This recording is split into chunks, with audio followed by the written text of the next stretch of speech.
What's going on, everybody? Dogman Dan here in Warframe, and it's time to do our final build run on Mesa. I really don't care what it's called at this point.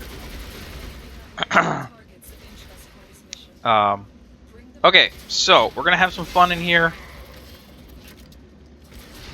I'm gonna talk about it. I am using my Brat and Vandal, yes. That's something else we can talk about down the road as well. But I've also got my Vacor Marelock that I've almost finished up. I'll hit 30 in here and then I'll finalize my build. So we'll have that coming out. Yes, that's my Skana Prime.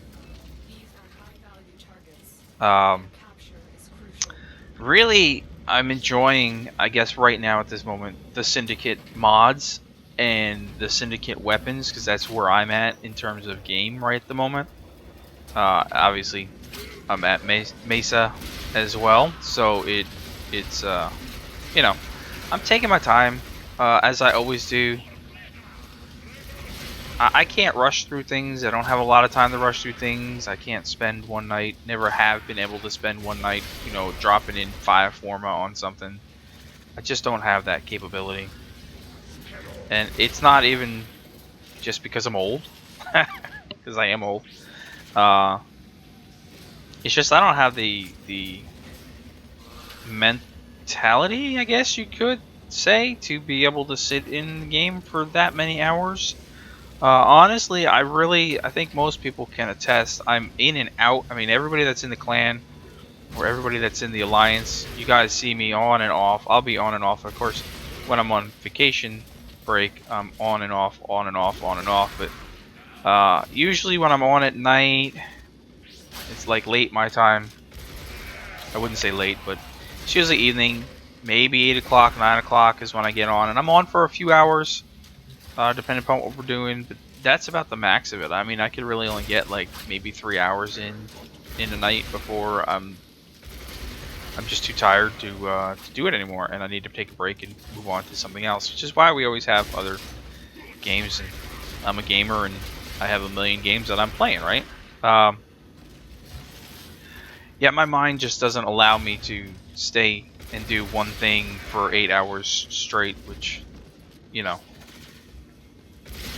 Which I'm alright, because my job, I have 20 million things that I do in my job, so I'm always busy with 10 million things, so my brain is always running and moving. But nonetheless, so we're here to enjoy it, and I believe in this is where we're at, the gameplay. Right? This is the time to show you this stuff, talk about it, and as you're watching it, I give you my thoughts on everything, and then we'll come out with the build video here shortly as well. But I like to do this so that way you guys that are new to the channel, you understand a little bit more about why I'm doing stuff, and for everybody else that already knows how I do this, they can just get a better idea and understanding why, and maybe hopefully you guys enjoy it. And I'm just too busy ranting. Let's talk about this then.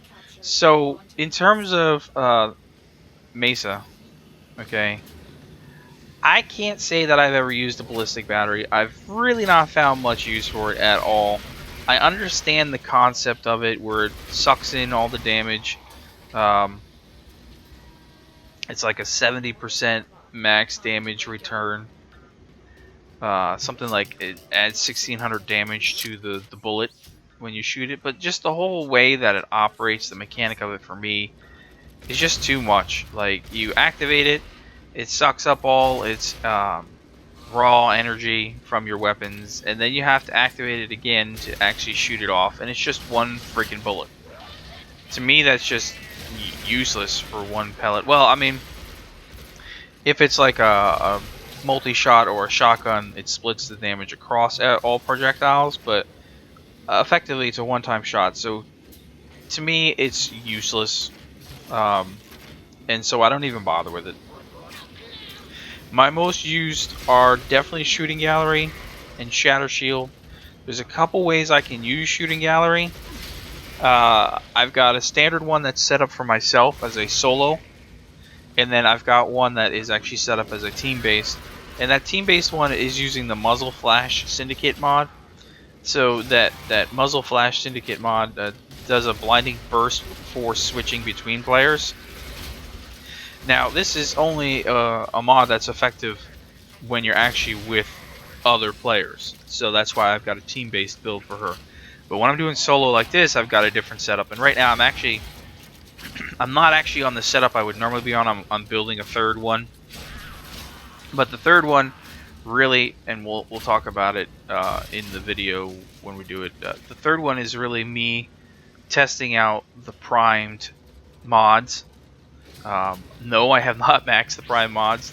Maxing those prime mods for me is going to be like taking 2 years to max redirection and the vitality mods that took me, because they take so many resources and so many mods and cash to do. And I just don't have that many mods anymore. I've used them to rank up so many millions of other things, and I do a lot of trading with people. When people ask me if I got a mod, then we go in and we drop the trade, and I get generally I'll ask for the ever so rare, hard to find ammo drum from people. But if I have a mod and I'm on, I can help out, I like to do that. And especially within the clan and within the alliance, everybody knows that's how we pretty much roll. So anyway, shooting gallery, let's talk about this. So it's affected by strength, of course, for the damage that it does. It's affected by its range, which is the stunning effect of how far out you can stun or jam the nearby enemies' weapons. And of course it's done by duration. So in a solo build, the duration is going to be really important, because the longer you have, the more protection if you will, that you have out of this. In terms of the jamming, you got a 25% damage boost in the increase of a weapon damage that you do while the lasso is out lashing at the enemies within the targeted range, you know. And also jams melee as well, such as the infested, so it'll stop them for a few seconds. And so I can take this anywhere, and it's useful with pretty much most of the weapons that are out there, especially when you're talking things like sniper rifles or things like that, where if you're busy zoomed in and you're sniping something and an enemy gets too close to you, the shooting gallery is going to protect you by the fact that it's going to jam their weapons and you're going to hear them, so you're going to know where to turn and shoot and kill and whatnot. Also, shooting gallery is really great when you're talking melee. So if you want to melee the crap out of things, you want to keep shooting gallery on for as long as you can, because it's going to jam all your enemies and it's going to allow you to just melee the crap out of things. So your aura mod, if you're using the steel charge for your melee, extra melee damage, comes in really great with this as well. The shatter shield, this one is interesting. Maybe when it says it envelopes Mesa in a barrier of energy and reflecting back incoming bullet damage, it's not entirely where you're safe from everything, but it does help. It gives you up to an 80% damage reduction. Under any circumstance, it is capped at 95%. So if you add in power strength, the damage reduction that you get is no more than 95%. You cannot go any higher than that, so there is a cap on it. But it does only reflect back 25% of the actual damage, which is not affected by anything. So the maximum it'll do is to shoot back 25% of the damage for a duration. So the longer, again, you have this duration on, the more gets shot back. And you can see it in the numbers. If I'm just standing still and I've got it active and I'm taking damage, you'll also see the enemies will start reflecting damage back on them. You'll see it. You may or may not see it in this video, but you'll see it when you're using it. Status effects are also reflected back to the enemies, which is kind of cool. And it does stop some knockdown. It doesn't stop all knockdowns. So things like the shockwave mowers and heavy gunners, they will still bypass the scatter shield, but overall, it does stop knockdowns. It does stop grappling hooks and infested ancients and such. So it's a nice ability to have available. It won't stop you from dying. It'll help mitigate the length of time before you die. So that's nice to have. And as you can see, it's highly effective here in everything that, you know, having the shooting gallery. And then when I need to, utilizing that shatter shield in heavy situations. And of course now, you know, it's all about how you do it. So shatter shield is going to be a very important ability to hit before you utilize Peacemaker, which I think we all know what Peacemaker does. There's a 200% damage multiplier. The range looks about 50 meters, so it's not affected by anything. Range is not affected by anything, so it's a standard up to 50 meters type of stuff. It does deal damage based off of power strength, so that's important. You know, but things like Energy Siphon, Trinity's Energy Vampire, they don't work. But as we've shown in videos in the past, the Rift Plane from Limbo does work to an extent. It basically slows it down when you have it active. It's not going to necessarily give you back energy. It's just going to slow down the energy outflow, if you will. So, but you're pushing out energy so much more that it's hard to keep it all in there. But you'd see that in some of those videos that we've done in the past.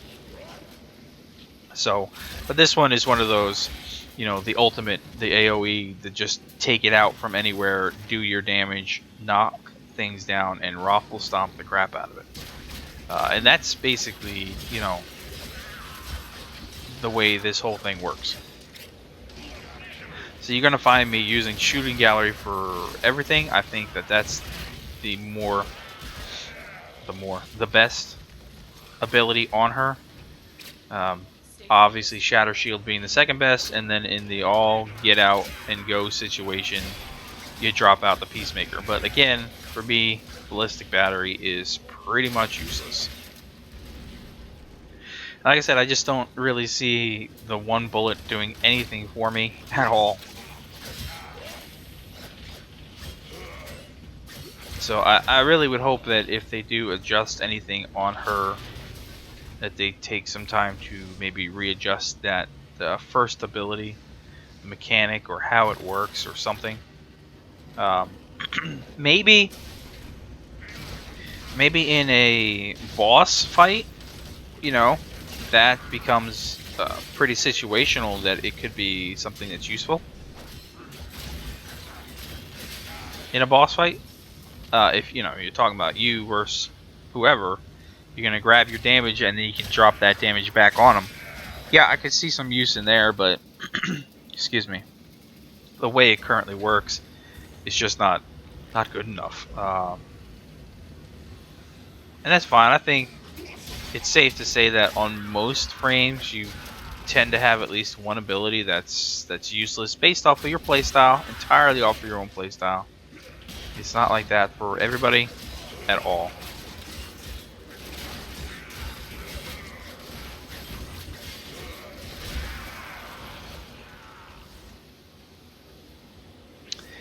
Yeah, indeed. Oh, I got this. I said, here we go. And up, down, all around. Just hit that finisher move on there.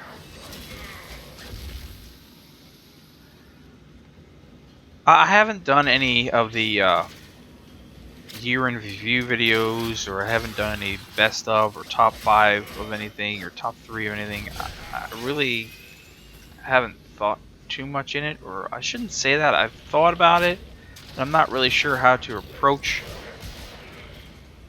it, if you will, like the year in review type of thing. I'm not really sure how to approach that, whether I just do it in the numbers and you talk about the numbers and the changes of the channel, or we just talk about everything that's happened over the past year in the channel. I'm also not sure about how long it would go, because you guys know I like to just take my sweet ass time on things, and yeah, so it could be something that goes 15-20 minutes when we're talking numbers and we're talking games and the millions of different things that we've done. Uh, so I may do it if you guys really want me to do a 2014 year in review, you know, where we started and where we are now and everything that's happened in between. I may put some kind of compilation together. In terms of best of frames or most favorite stuff in 2014, that type of stuff, I can do that as well, I think. But if you're still even watching this video, it is safe to say that in terms of top 3 for the year, for me, is Oberon. It's going to probably always be Oberon as my favorite. And then we have Limbo, and then we have Mesa right now. These are the top 3 for me in 2014. Oberon's just been the top for me ever since it came out. And the reason really, I think, is because all 3 are very diverse in how they play. I believe that all 3 really require a little bit more thinking on how you use it, instead of just a run and gun in situation type of thing where I just push my second ability of Iron Skin, we'll say, and just run and do everything. That is not to say that Rhino in any way, shape, or form is actually bad. But I think that for Rhino, the power of Rhino really doesn't come in the Rhino Stomp, and it doesn't come in the Iron Skin. It actually comes in the Roar. So there's very few people that actually use Rhino at the Roar capability, the Roar ability, and I believe the Roar ability, in the end, even though I've posted those other videos, I think the Roar ability in the end is probably the best and the most advanced part of using Rhino. But you know, in terms of frames, I'm going to say my top 3 is Oberon, then Limbo, then the Mesa right now. Top 5, we could talk about that in the top 5 video maybe. Weapons, I really have to think about it based off the type of weapons, what my top favorite ones are in each at this point. I'm going to say burst rifles are my favorite in terms of rifles. But questions, comments, all that jazz below. I hope you enjoyed the video. Ooh, 5,000 points. We'll catch you in the next one. See you soon.